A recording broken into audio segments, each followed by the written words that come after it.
আসসালামু আলাইকুম। এই মুহূর্তে আছি কামরুল ভাইয়ের পাশে। তো উনি ২০ বছর যাবৎ বিদ্যুৎপৃষ্ট হয়ে ২টা হাত কাটা পড়েছে। আপনারা দেখতে পাচ্ছেন যে এই হলো অবস্থা। এই হাতটা এখান থেকে নাই, আর এই হাতটা এখান থেকে নাই। তো বাকিটা তার মুখ থেকেই শুনবো। আপনার বাড়িটা কোন জায়গায়, এটা যদি আগে বলতেন। জি, আসসালামু আলাইকুম।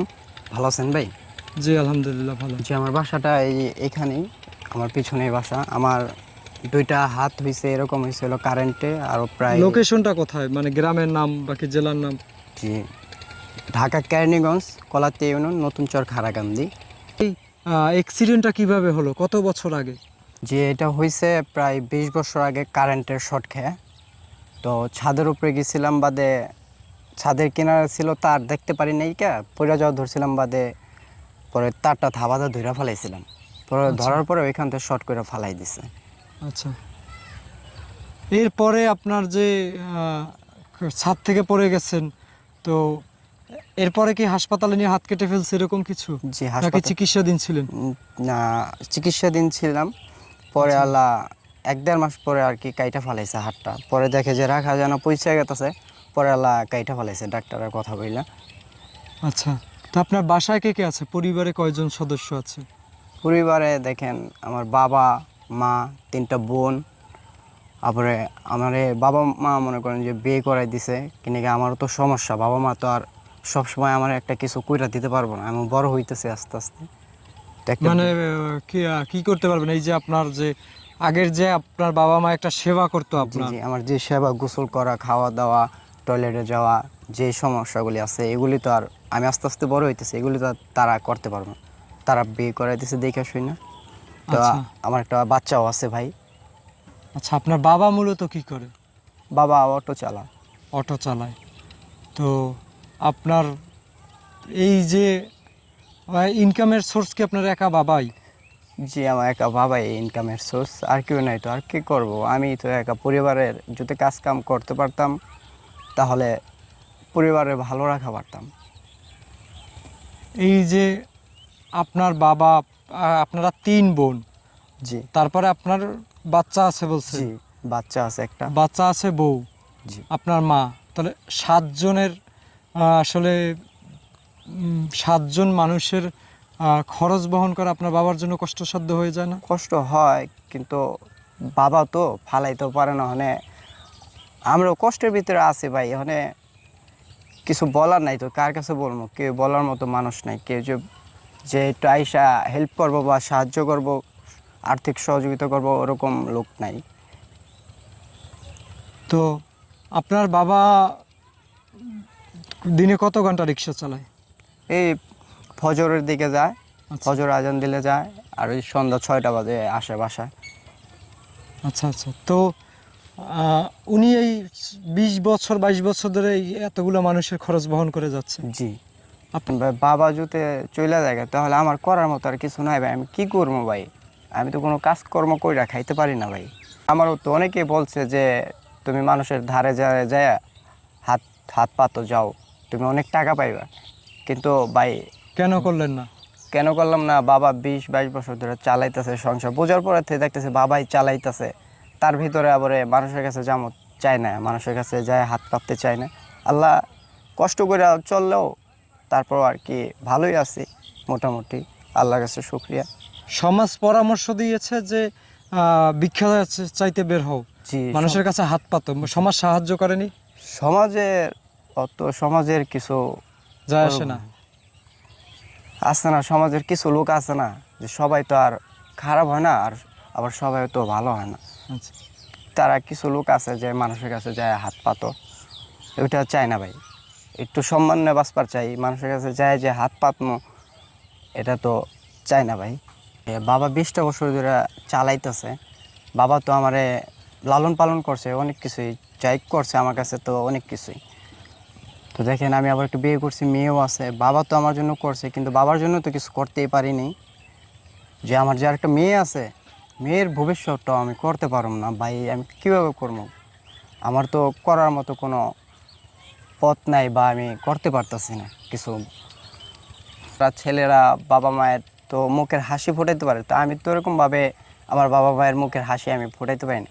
আমি যদি কাজকর্ম করে যদি আমার বাবা মায়ের খাওয়াইতে পারতাম, তাহলে আমার বাবা মায়ের একটা হাসি আমি পাইতাম, দেখতাম, ভালো লাগতো আমারও।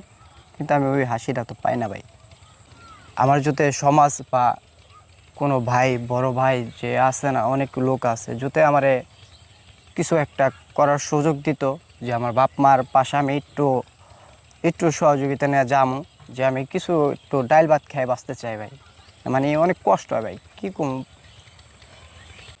যে বয়স হয়ে গেছে, আগের মতো তো ইনকাম করতে পারে না। বাবা আজ আছে, কাল যদি না থাকে, যদি মৃত্যুবরণ করে, তখন তো মনে করেন যে আমার দেখার মতো কেউ নাই। আমি তো তখন হাহাকার করুম ভাই।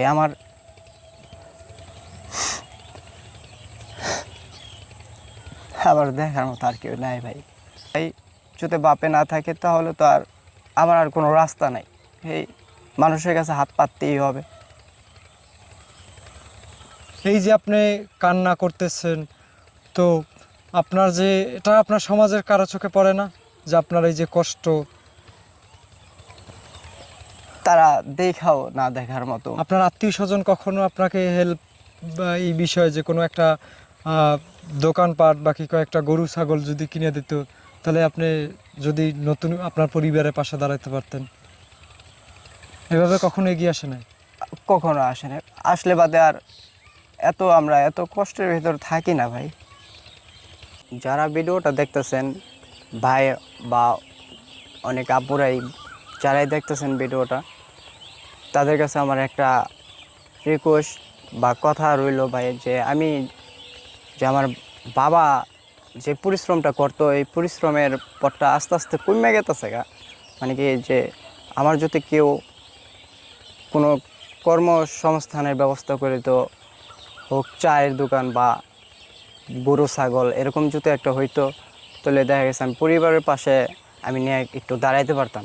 তাহলে কিছুটা হইলেও আমার আর কি, আমার পরিবারে একটু সাহায্য হইতো। আমি চাই না আমার বাবা যদি মৃত্যুবরণ করে, আমি মানুষের কাছে ধারে ধারে যায় আমি ভিক্ষা করতে চাই না। ভিডিওটা যারা দেখছেন, আমার সকলের কাছে অনুরোধ যে এই ভাই আসলে উনি 20 বছর যাবত এরকম দুইটা হাত নাই, দিনের পর দিন বিছানায় এবং বিছানায় পড়ে আছে। তো উনি চাচ্ছে আসলে ওনাকে যদি সমাজ ব্যবস্থা কোনো একটা মাধ্যম করে দিত, কোনো একটা চায়ের দোকান হতে পারে, কয়েকটা গরু ছাগল হতে পারে, এরকম যদি আসলে কিছু করে দিতে পারতো, উনি ওইটা দিয়ে আসলে ওনার পরিবারকে সহযোগিতা করতে পারতো। ওনার যেরকম উনি বলেছে যে ওনার বাচ্চাকে উনি একটা পোশাক দিতে পারে না, ওনার বাবা ওনার জন্য চিপস নিয়ে আসতো, সেই ওনার বাচ্চার জন্য উনি কিছু নিয়ে আসতে পারে না। তো যদি আসলে সবার ক্ষুদ্র ক্ষুদ্র দানে যদি কিছু একটা করে দেওয়া যায়, তাহলে উনি ওনার মানে ওনার একটা কর্মসংস্থান হবে, সেই কর্মসংস্থানের দ্বারা ওনার সংসার চলবে। ওনার বাবার ইনকাম পথ বন্ধ হয়ে আসছে, উনি চাচ্ছে না যে আসলে সমাজের চাওয়া অনুযায়ী উনি আবার রাস্তায় গিয়ে হাত পাতুক। কারণ উনি বিগত 20 বছর পর্যন্ত আসলে কারো কাছে হাত পাতেনি। তবে উনি চেয়েছে যেটা আসলে ওনাকে যদি কেউ সাহায্য করে ওনার কর্মসংস্থানের জন্য, তাহলে উনি আসলেই ওনার পরিবার নিয়ে 2 মুঠো ডাল ভাত খেয়ে বাঁচতে চায়। তো আমি বলবো যে প্রত্যেকের জায়গা থেকে যদি ওনার জন্য একটু সহযোগিতার হাত বাড়িয়ে দেন, তো সেক্ষেত্রে উনি আবার নতুন করে স্বাভাবিক জীবনে পরিবার নিয়ে যতটুকু আসলে বেঁচে থাকতে প্রয়োজন, সেইটুকুনি আসলে বাঁচতে পারবে। তো আপনার সাথে যদি কেউ যোগাযোগ করতে চায়, সেক্ষেত্রে কিভাবে যোগাযোগ করবে? যে আমার মোবাইল নাম্বার আছে, মোবাইল আছে। আচ্ছা, আপনার মোবাইল নাম্বার কি বিকাশ আছে? জি, বিকাশ আছে, নগদ আছে? নগদ আছে। আচ্ছা, তো আপনার নাম্বারটা যদি একটু বলতেন সবাইকে। জি, 01875572 আবার বলেন। 01875572 আচ্ছা, এটা আপনার বিকাশ এবং নগদ নাম্বার? জি। আচ্ছা, আশা করি সবাই সবার জায়গা থেকে একটু সহযোগিতার হাত বাড়িয়ে দেবেন। আপনাদের সহযোগিতাই আসলে নতুন একটা ভবিষ্যৎ উনি খুঁজে পেতে পারে, যেটা আসলে ওনাকে সমাজ বলছে যে ভিক্ষার থালা হাতে নিতে। তো উনি চায় না ভিক্ষার থালা হাতে নিতে, উনি চায় ওনার পরিবারের জন্য, ওনার সন্তানের জন্য, ওনার মা বাবার জন্য কিছু করতে। তো আপনারা আপনাদের জায়গা থেকে যদি ক্ষুদ্র ক্ষুদ্র কেউ যদি 10 টাকা 5 টাকাও পারেন, ওনাকে সাহায্য করুন।